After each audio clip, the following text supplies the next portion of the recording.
Ada masih bersama dengan Sanila Irde dalam live update kali ini, saudara. Kita lanjutkan ke informasi selanjutnya. Direktorat Reserse Kriminal Khusus Polda Metro Jaya menggerebek sebuah kantor pinjaman online atau pinjol ilegal di area Ruko Gading, Bukit Indah, Kelapa Gading, Jakarta Utara pada Senin 18 Oktober. Kantor dalam Ruko Blok H ini menjadi tempat praktik pinjol ilegal PT AIZ yang kerap kali meresahkan masyarakat.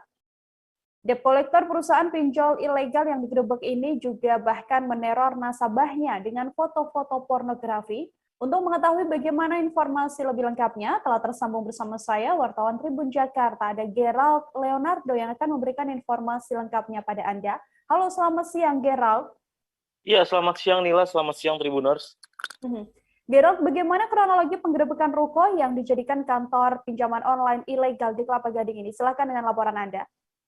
Iya, Nila dan Tribuners, dapat saya laporkan bahwa di Direktorat Reserse Kriminal Umum Polda Metro Jaya baru saja menggerebek kantor pinjaman online ilegal di dalam 2 ruko di wilayah Gading Bukit Indah, Kelapa Gading, Jakarta Utara pada Senin 18 Oktober malam tadi. Di mana dalam prosesnya polisi mendapati bahwa ruko 4 lantai di area ruko tersebut memang dijadikan sebagai praktik tempat kantor perusahaan pinjaman online ilegal, di mana penggerebekan ini berdasarkan laporan masyarakat yang merasa resah dengan adanya praktek pinjol ilegal yang memang para debt collector atau para penagih dari kantor pinjol ilegal tersebut melakukan pengancaman kepada nasabahnya berulang-ulang. Nah, berdasarkan laporan tersebut, di mana memang saat ini polisi juga beberapa hari belakangan atau beberapa waktu belakangan juga menggencarkan yang namanya penggerebekan pinjol ilegal ini, dan ini adalah satu dari serangkaian kegiatan penggerebekan yang dilakukan aparat kepolisian khususnya di Polda Metro Jaya. Nila. Gerald, kemudian dalam penggerebekan kali ini ada berapa orang yang diamankan? Ya, dalam penggerebekan semalam memang polisi mendapati bahwa kantor pinjaman online ilegal milik PT AIC tersebut dalam kondisi sepi.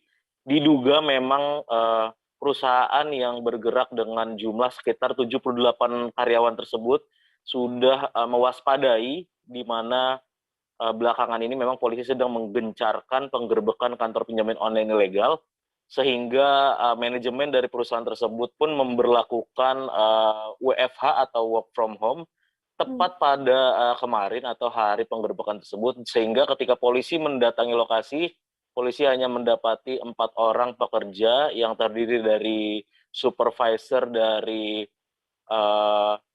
telemarketing dan juga beberapa orang debt collector. Nila. Berdasarkan informasi yang telah Anda himpun, Gerald, kemudian sejak kapan sebenarnya perusahaan ini berdiri dan sudah ada berapa banyak nasabah yang terdata? Iya, PT AIC ini sendiri memang berdiri sejak tahun 2018. Sejak tahun 2018 itu PT AIC hingga kini sudah membawahi 4 aplikasi pinjaman online ilegal, yang mana memang dalam prosesnya 4 aplikasi pinjaman ilegal ini juga sudah menjaring data sebanyak 8.000 nasabah. Selain itu juga Nila dan Tribuners, dapat saya sampaikan bahwa ketika polisi hendak melakukan penggerebekan, memang para pekerja atau pegawai yang ada di kantor pinjol ilegal ini memang berusaha menutup-nutupi dengan merencanakan dan menyampaikan bahwa kantor yang mereka tempati ini ialah kantor perusahaan ekspedisi. Hal itu dilakukan untuk mengelabui petugas yang menggerebeknya. Nila. Berdasarkan informasi, kemudian bagaimana cara para debt collector ini bekerja untuk menagih hutang pada para nasabahnya, Gerald?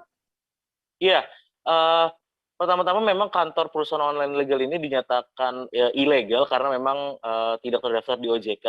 Selain itu juga bahwa kantor pinjaman online PT AIC ini memiliki beberapa atau sejumlah debt collector yang dalam menagih hutang mereka melakukan pengancaman kepada nasabahnya. Dalam penyelidikan yang dilakukan pihak kepolisian, polisi juga mendapati bahwa selain pengancaman dalam kata-kata kasar, para debt collector di perusahaan PT AIC ini juga melakukan teror dengan cara mengedit foto nasabahnya yang disandingkan dengan foto-foto pornografi. Hal inilah yang membuat polisi melakukan penyelidikan lebih dalam, sehingga juga polisi nantinya akan mendalami bagaimana para pekerja atau penyimpan data di perusahaan ini mengambil nomor-nomor kontak telepon dari para nasabah yang tadi disebutkan juga menerima hasil foto-foto editan dari para nasabah dan disebarkan melalui pesan singkat. Nila. Baik, terima kasih banyak Gerald Leonardo, wartawan Tribun Jakarta, atas laporan Anda untuk mengetahui informasi lebih lengkapnya, Saudara. Telah terhimpun wawancara dengan Dirkrimsus Polda Metro Jaya, Kombes Pol Aulian Syah Lubis. Berikut liputannya untuk Anda. Malam ini kita berhasil lagi menemukan salah satu tempat di mana yang sekarang kita dengar, sekarang kita kenal adalah pinjaman online. Ini adalah PT ANT, and Information Consulting. Di bawah PT ini ada 4 aplikasi yang mereka jalankan dan semuanya adalah ilegal.